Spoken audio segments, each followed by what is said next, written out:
Buonasera! Here we are again, getting creative with food and wine this time. Tonight we are going to show you how to make arancini, which is a favourite dish that has been passed down to us from my nonna and also to my mum and to us, and of course to my wonderful chef brother-in-law from Il Forno Restaurant, Naz Cugliari. Buonasera, so making the base, so the risotto. So firstly you just put some oil into the pot, just enough to saute your onions, and now we're going to add the rice. The key with the rice is, like any risotto, you want to give it a stir, make sure that the rice is coated nicely with some oil. A general rule of thumb is, if in this case we had 500 grams of rice, we're using double the amount of stock, so a litre of stock, okay? And I just add that in, like so. And we'll give it a bit of a stir. Let it come to the boil. Once it comes to the boil, then you turn it down to a simmer, and the rice will absorb the stock. We're going to add maybe 3 tablespoons, 4 tablespoons of the passata. So at the end, you turn off your heat, you add about 40 grams of butter off the heat. And then we're just going to add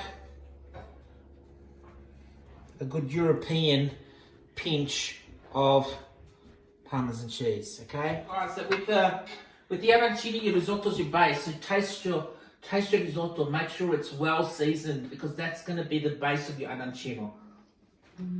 So once you've made the risotto base, put it in a tray. I put some greaseproof paper down the bottom and spread it out. Make sure it cools down. Okay? So the arancini risotto mix has now cooled in the fridge, and that's ready to go, and we're up to the point where we're going to start making the actual arancini. So I'm just going to lightly spray my clean hands with olive oil.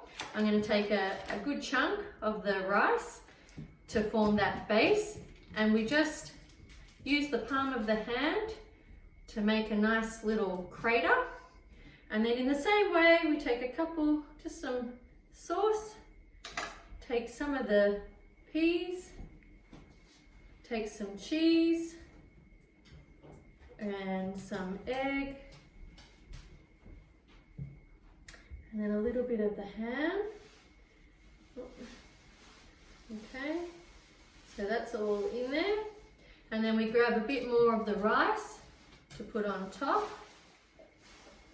Okay, and then my nonna, when she taught us, we would do it in like the pyramid, like that. So she had a motion where she would just do the arancini around. We had a beautiful arancini ready to go. It is now time to do the crumbing. Okay, really simple, like any crumbing mix. You get your arancino, shake off the excess flour. Just remember, be gentle into the egg wash. Again, be as gentle as you can. Make sure that the arancino is nicely coated with the egg wash. Into your breadcrumbs, being gentle with it, nicely coated. Once it comes out, give it a bit of a pat, just to make sure that there's, all the breadcrumbs are attached to the actual arancino, and there you go. In this one we can put 4, you can put more if you like, but you just lower it, and there you go, and it starts frying. So what you need to do then is you need to make sure that you're turning them so they get evenly browned. And here we have it, all of our cooked arancini. And now it's time to do the taste test. Oh, look at that. And you can see the insides there. And now.